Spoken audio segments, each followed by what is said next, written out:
খুলনার পাইকগাছা উপজেলার গদাইপুর ইউনিয়নের চরের বিলের সরকারি খাস খাল ঘের মালিকদের কবল থেকে উদ্ধারপূর্বক খনন করে পানি প্রবাহ নিশ্চিত করার দাবিতে প্রতিবাদ সমাবেশ অনুষ্ঠিত হয়েছে।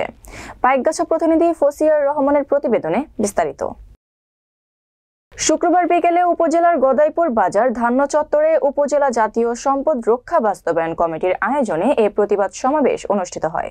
উপজেলা জাতীয় সম্পদ রক্ষা বাস্তবায়ন কমিটির আমিনুল ইসলাম কাজলের সভাপতিত্বে প্রধান অতিথির বক্তব্য রাখেন খুলনা জেলা জামাতের কর্মপরিষদ সদস্য ও জামাত নেতা মাওলানা আমিনুল ইসলাম।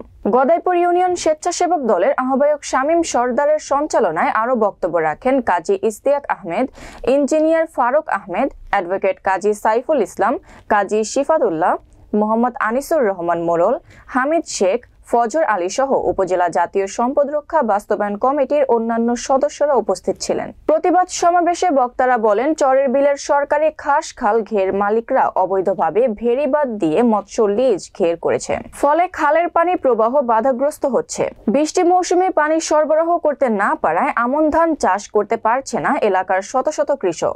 অচিরেই খাস খালগুলো পুনরুদ্ধার না করতে পারলে স্থায়ী বন্যা দেখা দিবে। খাল উদ্ধারে প্রশাসনের হস্তক্ষেপ কামনা করে বৃহত্তর আন্দোলনের ঘোষণার হুঁশিয়ারি দেন বক্তারা।